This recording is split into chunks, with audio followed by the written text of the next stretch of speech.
Very good morning. And ये वो सवाल है जो हमने प्रेजेंटेशन में या क्लास में हम कर रहे थे। अब इस सवाल को अपन यहाँ पर लाइव कर रहे हैं, ठीक है ना। मैं पूरा सवाल करके दिखा रहा हूँ और देखिए कैसे ये वही सवाल है। इसको हमने कैसे शुरुआत की थी, जैसा मैंने उससे कहा था कि आपको एक बात का हमेशा ध्यान रखना है कि जो सिंप्लेक्स मेथड है उसके अंदर सवाल हमेशा कैसा होना चाहिए, मैक्सिमाइजेशन का होना चाहिए।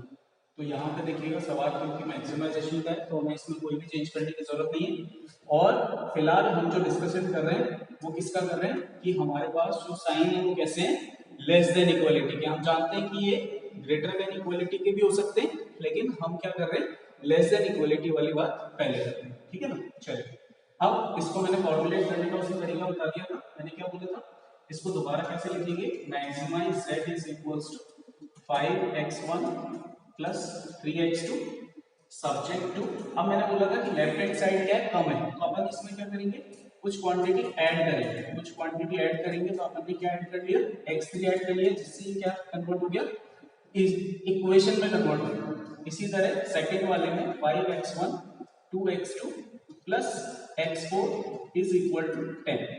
अब ये जो अब यहाँ पे कितने वेरिएबल हो गए, 4 वेरिएबल हो गए, x3 और x4 सारे कैसे होंगे, पॉजिटिव। मैंने उसे बोला कि अगर 2 वेरिएबल है तो दोनों पॉजिटिव होंगे, अगर 4 है तो 4, और जितने भी वेरिएबल होंगे वो सारे यहाँ पे क्या होने चाहिए, पॉजिटिव दिखाने पड़ेंगे आपको, ये नॉन नेगेटिविटी रेस्ट्रिक्शन। उसके साथ ही मैंने ये बोला था कि जो x3 और x4 है इन्हें क्या कहा जाता है, स्लैक वेरिएबल कहा जाता है। स्लैक वेरिएबल ये कमी को पूरा करते हैं, यानी स्लैकनेस को पूरा करने वाले वेरिएबल हैं, इसलिए इन्हें स्लैक वेरिएबल कहा जाता है। इन स्लैक वेरिएबल की जो कॉस्ट है x3 और x4 दोनों ही कैसे हैं, स्लैक वेरिएबल हैं। इन दोनों की कॉस्ट, ये जो ये 5 और ये 3 है, ये क्या कहलाती है, कॉस्ट कहलाती है। और इनकी जो कॉस्ट है वो क्या कहलाएगी, जीरो। यानी इनकी वजह से ऑब्जेक्टिव फंक्शन में कोई भी चेंज नहीं आता, ठीक है ना। यहां तक हो गई बात। इसके बाद हम इसकी मैट्रिक्स बना लेंगे एक। देखिएगा कैसे मैट्रिक्स बनेगी, 3 5, सो 3 5 5 2 5 2 1 0, x3 1 है और x4 का कोएफिशिएंट यहाँ पे 0 है, इसी तरह 0 1, ठीक है। ये मैट्रिक्स में अब मैंने कहा कि जब ये मैट्रिक्स में इस कोएफिशिएंट मैट्रिक्स में अगर ये आइडेंटिटी मैट्रिक्स आ जाती है, आइडेंटिटी मैट्रिक्स, तो आप आगे बढ़ सकते हैं, अदरवाइज जब तक ये नहीं आएगी तब तक आप आगे नहीं बढ़ सकते हैं, ठीक है ना। सो दैट इसे आगे बढ़ने का ये मेरे लिए हिंट है कि यहाँ के आगे अपन सवाल आगे चला सकते हैं, ठीक है। इसके बाद बनेगी सिंप्लेक्स की पहली टेबल। देखिएगा जरा कैसे बनेगी, सिंप्लेक्स की टेबल बनाना सिखा रहा हूं मैं, और इसका जो फॉर्मेट है वो फिक्स है, इसको आपको इसी तरह बनाना है। देखिए जरा, मैं एक पेज पे एक टेबल बनाने की कोशिश करूंगा ताकि पहली टेबल है तो आपको आसानी रहे।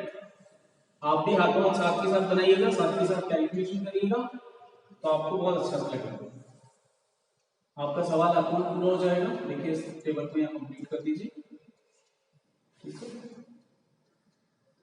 ठीक है। ये टेबल का फॉर्मेट है, बार बार टेबल का फॉर्मेट इसी तरह बनेगा, ठीक है। देखिए एंट्रीज कैसे कैसे की जानी है वो देखिए, C B X B D y1 y2 y3 और y4। क्यों y4, आप देखिएगा इस मैट्रिक्स में हमारे पास क्योंकि 4 कॉलम है, 1 2 3 4 कॉलम है, इसलिए हमारे पास क्या होता है, यहाँ पे 4 कॉलम आएंगे, y1 y2 y3 y4। अगर मान लीजिए यहाँ पे 8 कॉलम होते हैं उस मैट्रिक्स में, तो हमारे पास 8 कॉलम आते हैं, ठीक है ना। चलिए इसके बाद यहाँ लिखा जाएगा सीजी, ये एंट्रीज फिक्स है। यहाँ लिखा जाता है मिनिमम रेशो, मिनिमम रेशो यहाँ पे लिखा जाता है, ठीक है। और यहाँ लिखा जाता है डेल्टा जे, जिसका मीनिंग होता है zj माइनस cj। अब सबको कैलकुलेट करना मैं बताऊंगा धीरे धीरे, पहले एंट्रीज कैसे लिखनी है वो देखिएगा। सबसे पहले देखिएगा शुरुआत हम करेंगे कहां से, सीबी से। सीबी मैं देखिए इस तरह रखूंगा कि आपको सब कुछ नजर आए। सीबी देखिए सर, अभी ये सीबी हमें सिर्फ यहां से शुरुआत करनी है। ये आइडेंटिटी मैट्रिक्स कौन से वेरिएबल बना रहे हैं, देखिए सर कौन से वेरिएबल बना रहे हैं, देखो सर कौन बना रहे हैं यहाँ पे, x3 और x4 ये क्या बना रहे हैं, आइडेंटिटी मैट्रिक्स बना रहे हैं। तो हमें क्या करना पड़ेगा, यहां पे लिखना पड़ेगा x3 और x4। सबसे पहले xb में वो वेरिएबल लिखे जाएंगे जो आइडेंटिटी मैट्रिक्स बना रहे हैं, ठीक है। अब इसके बाद आ जाओ cj। cj कैसे लिखा जाएगा, cj देखिएगा, cj यहां पे ये जो ऑब्जेक्टिव फंक्शन है यहां से चलना है, ये वाला, ये ऑब्जेक्टिव फंक्शन 5 3 0 0 ये कहां पे लिखा जाएगा, cj। देखो सर 5 3 0 0 ये आ गया। अब इन दोनों की जो कॉस्ट है, किसकी कॉस्ट, x3 और x4 की कॉस्ट क्या है, 0 0, वो कहां लिखी जाएगी, यहाँ देखो आप जरा, यहाँ पे x3 x4 की कॉस्ट क्या लिखी है मैंने, x3 x4 की कॉस्ट क्या लिखी है मैंने, 0 0। तो ये यहाँ पे 0 0 कहां पे लेंगे हमने, cj, ये यहाँ पे c, ठीक है। b का मतलब होता है बेसिस, ये इनिशियल बेसिस। अब लिखा जाएगा b का मतलब है राइट हैंड साइड। देखिए सर इनकी राइट हैंड साइड क्या है, 15 10, जो इक्वेशंस की राइट हैंड साइड है वो क्या है, 15 और 10। ये किस में लिखा जाएगा, b में लिखा जाएगा। देखिए सर b में 15 और 10, ठीक है, 15 और 10। अब इसके बाद ये जो मैट्रिक्स है ये एज इट इज इस जगह कॉपी की जाए।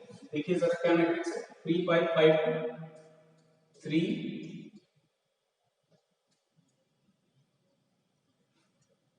3 5 5 2 1 0 0 1, ठीक है, ये याद की जाएगी।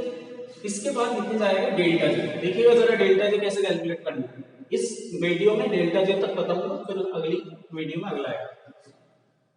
अब देखना डेल्टा जे का मतलब है zj माइनस c। कैसे कैलकुलेट होता है, 3 into this, that is 3 into 0 0, 5 into 0 0। कैसे, 3 into 0 plus 5 into 0, this into this plus this into this minus 5, कौन सा, ये वाला, so that it is 0 minus 5 it becomes minus 5, so यहाँ जाएगा minus 5। इसी तरह सेकेंड में क्या होगा, 5 into 0 plus 2 into 0, this into this plus this into this minus of this minus 3, यानी क्या आ जाएगा, minus 5। ऐसे this into this is 0, this into this is 0 और minus 0, so that वापस क्या आ जाएगी, दोनों जगह 0 0, ठीक है। डेल्टा जे कैलकुलेट करना समझ में आया, कैसे किया हमने, this into this minus of this, वो यहाँ लिखा है रिजल्ट, ठीक है। नीचे मैंने करके लिखा है, इसको भी देख लो, 1 into 0 plus 0 into 0 is nothing, minus 0, so that ultimately it becomes what, 0, ठीक है ना। चलिए ये हुई पहली टेबल, ए का भी एंट्री बाकी है। अब इस एंट्री को कैसे आगे करना है वो नेक्स्ट में देखते हैं।